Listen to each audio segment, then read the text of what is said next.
Hi friends, good morning. কেমন আছো সবাই? দেখো আমরা রেডি হয়ে বেরিয়ে পড়েছি।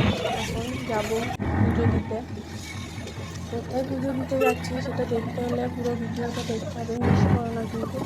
দেখো আমরা অটোয় করে চললাম, বাবু তো ভীষণ জ্বালাচ্ছে। এই যে মালগাড়ি থেকে দেখে একটুখানি শান্ত হলো, তো মালগাড়ি থেকে দেখে খুব আনন্দ, এই জন্য ও গান করতে করতে চললো। মালগাড়ি থেকে দেখে খুব আনন্দ পেলো বলে গান করলো। এই যে আমরা অটো থেকে নেমে পড়েছি, নেমে চলে আসলাম সায়েন্স ক্লাব মা মুন্ডেশ্বরী মা কালী মন্দিরে। পাশে একটা জগন্নাথ মন্দির আছে, কিন্তু সেটা বন্ধ বলে তোমাকে দেখাতে পারলাম না। এটা মন্দিরের পুরো চারিপাশটা, এখানটা মা কালীর যত রূপ সেগুলো দেওয়া আছে। এই যে আমাদের মা মুন্ডেশ্বরী মা, পুজো দিলাম, নিয়ে বেরিয়ে পড়লাম। পুজো দিতে বেরিয়ে একটুখানি যাওয়ার পরে একটা বাসে করে আমরা যাবো আর একটা জায়গায় পুজো দিতে। আর এরা এত জ্বালাচ্ছে, নিজেরা লড়তে পারছে না কিন্তু ছাতা নেবে। বাবুকে তোর বাবা কাঁধে নিয়ে নিল, ছাতা নিয়ে এমন করছিল।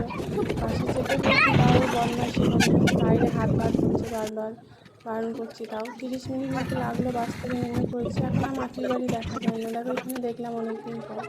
তো চলে এসেছি আমরা মা বাগদোলা মায়ের মন্দির, পুজো দিলাম। ভিডিওটা